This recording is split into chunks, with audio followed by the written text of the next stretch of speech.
जय श्री कृष्णा। स्वागत है आपका हमारे YouTube चैनल पर। श्रीमद् भगवत गीता के अध्याय आप सुन रहे हैं। 5 अध्याय पूर्ण हो चुके हैं। आज है आपके सामने 6ठा अध्याय। अगर आपने हमारे चैनल को सब्सक्राइब नहीं किया है तो सब्सक्राइब करना ना भूलिए, जिससे आगे के अध्याय आपको यहाँ मिल सके। श्री भगवान जी बोले, हे अर्जुन, जिसकी कर्म फल में आसक्ति नहीं और कर्मों को करता है वह सन्यासी और योगी है। जिसने हवन आदि लौकिक कर्म छोड़ दिए हैं वह योगी नहीं। हे अर्जुन, जिसको सन्यासी कहते हैं उसी को कर्म योगी भी जानो, क्योंकि संकल्पों के त्याग के बिना कोई योगी नहीं हो सकता। जो मुनि योग प्राप्ति की इच्छा रखते हैं उनके लिए उनका साधन कर्म ही है, और उनके योगी होने पर भी उनका ज्ञान पूर्ण होने का साधन उनके चित्त का समाधान है। जब मनुष्य विषय और कर्मों की आसक्ति से छूट गया और वासनाओं को उसने त्याग दिया, उसी समय वह योगारूढ़ कहा जाता है। जिसने मन स्वाधीन कर लिया वह अपना हितकारी है, और जिसने विवेक का त्याग किया वह स्वयं ही अपना शत्रु है। मन को जीतने वाले शांत स्वभाव मनुष्य की आत्मा शीत उष्ण सुख दुख मान और अपमान इनके होने पर भी अत्यंत स्थिर रहती है। जिसने ज्ञान विज्ञान से अंतःकरण को तृप्त कर लिया है, जो निर्विकार हो गया है, तथा जिसने अपनी इंद्रियों को वश में कर लिया, जो मिट्टी पत्थर और सोने को एक सा समझता है, वही योगी कहलाता है। सुहृदय मित्र शत्रु उदासीन द्वेषी मध्यस्थ द्वेष करने वाले योग्य बंधु वर्ग साधु और पापी, इन सब में जो समान दृष्टि रखता है वही श्रेष्ठ है।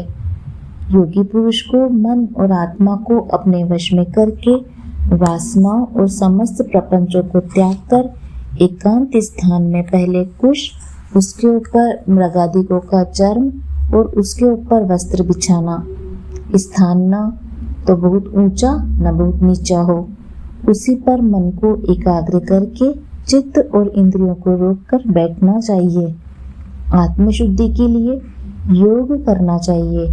शरीर मस्तक और गर्दन को सम करके अचल होकर स्थिर हो गए और अपनी नाक के अग्रभाग को देखता हुआ सब दिशाओं से अपनी दृष्टि हटाए रहें।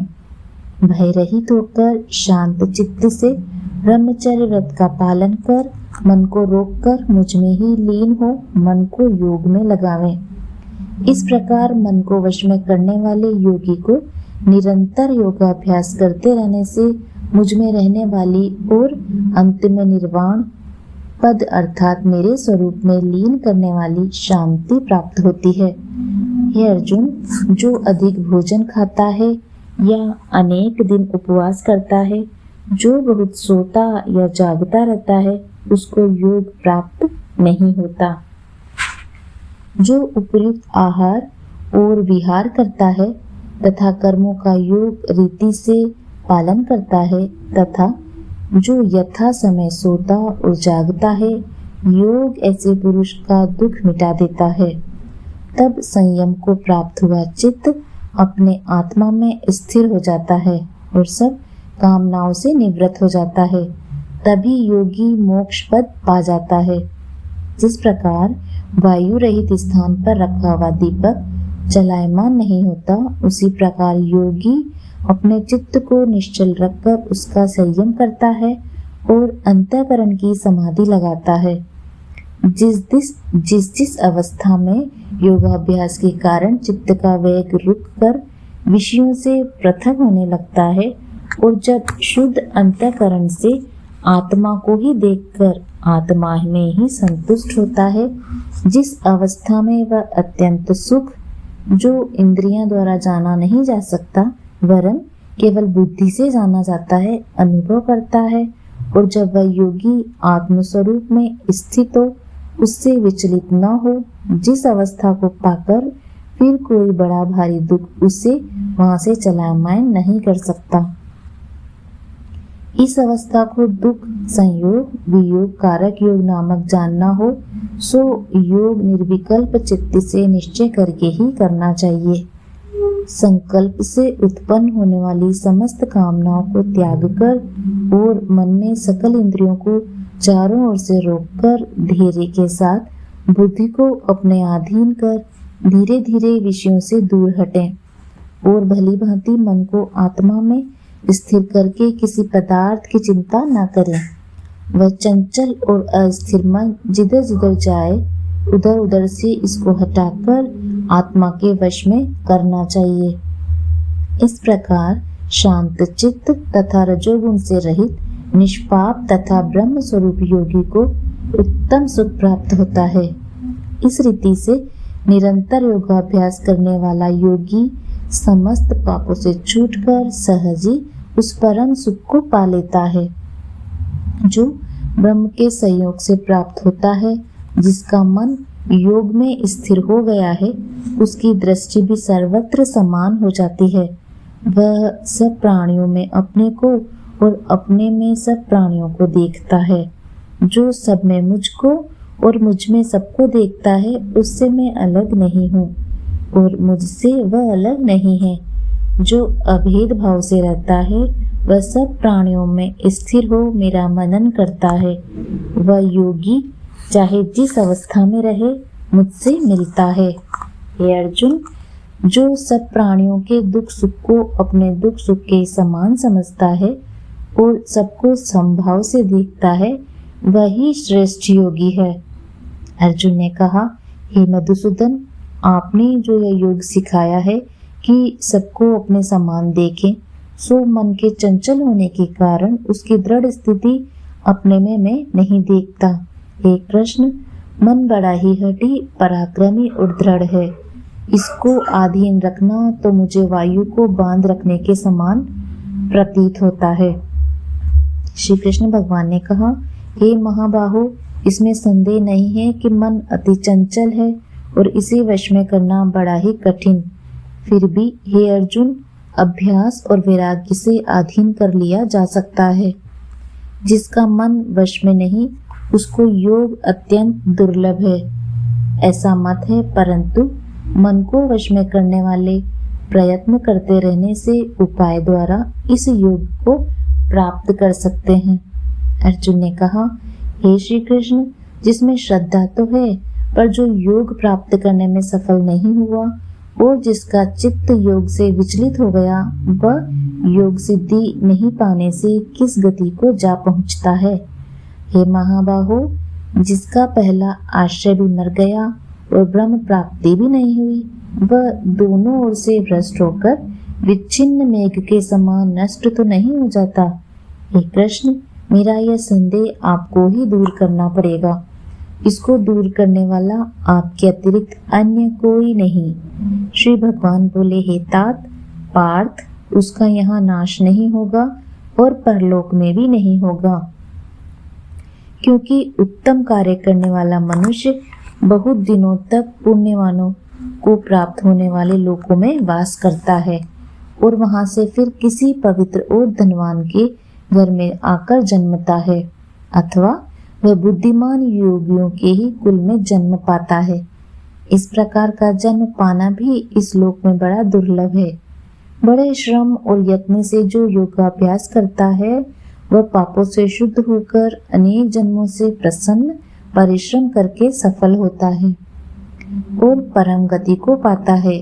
बड़े बड़े तपस्वियों से योगी श्रेष्ठ हैं, ज्ञानियों से भी योगी श्रेष्ठ हैं। इसलिए हे अर्जुन, तुम योगी बनो। केवल मुझ में ही मन लगाकर मेरी प्राप्ति के लिए मेरा भजन करता है उसको समस्त योगियों के मध्य मैंने अत्यंत श्रेष्ठ माना है। छठा अध्याय समाप्त। छठे अध्याय का महात्म्य इस प्रकार है। श्री भगवान जी बोले, हे लक्ष्मी जी, छठे अध्याय का महात्म्य सुनो। गोदावरी नदी के तट पर एक नगर था। वहाँ एक जनश्रुति राजा बड़ा धर्मज्ञ था। एक दिन नगर में हंस उड़ते उड़ते आ निकले। उनमें से एक बैठते ही उतावला हो उड़ गया। तब नगर में पंडितों ने कहा, हे हंस, तू ऐसा उतावला क्यों उड़ा है? क्या तू राजा जनश्रुति से भी पहले ही स्वर्ग को जाना चाहता है? तब उन पक्षियों में से जो सरदार था उसने कहा, इस राजा से भी बढ़कर एक रैयक मुनि श्रेष्ठ है, वह बैकुंठ का अधिकारी होगा। बैकुंठ लोग स्वर्ग से भी ऊंचा है। तब राजा के मन में विचार किया कि मेरे से उसका पुण्य बड़ा होगा जिसकी यह हंस स्तुति करते हैं। ये विचार करके राजा ने कहा कि चलकर उसके दर्शन करने चाहिए।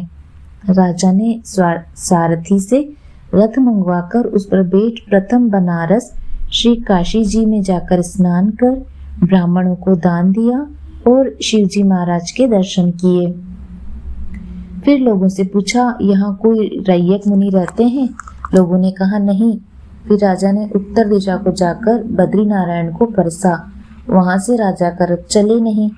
तब राजा ने कहा, मैंने पृथ्वी की परिक्रमा करी है परंतु किसी स्थान पर रथ नहीं अटका। यहाँ कोई ऐसा पुण्यात्मा रहा है जिसके तेज से मेरा रथ नहीं चलता। तब राजा रथ से उतरकर आगे चला तो देखा कि पर्वत की कंदरा में मुनि बैठा है जिसके तेज से बहुत प्रकाश हो रहा है जैसे सूर्य की किरण होती है।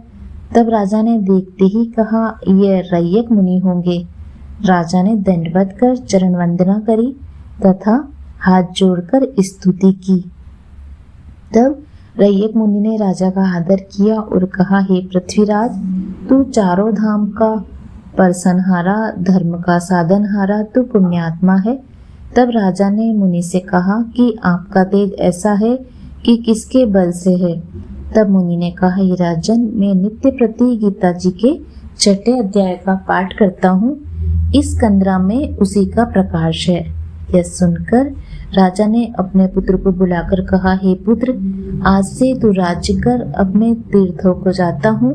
इतना कहकर राजा ने राज त्याग दिया और रैयक मुनि ने गीता जी के 6 अध्याय का पाठ आरंभ कर दिया। तब वह राजा भी पाठ करने लगा। एक दिन प्राणायाम करके दोनों ने देह त्याग दी। तब स्वर्ग से विमान आया जिस पर बैठकर वह बैकुंठ धाम को गए। उम्मीद करती हूँ आपको यह अध्याय पसंद आया होगा। अंत तक आप हमारे अध्याय में बने रहे, इसके लिए हम धन्यवाद। इसी तरह के और अध्याय सुनने के लिए और हिंदू धर्म से कहानियाँ सुनने के लिए आप हमारे चैनल से जुड़े रहिए। जय श्री कृष्ण। धन्यवाद।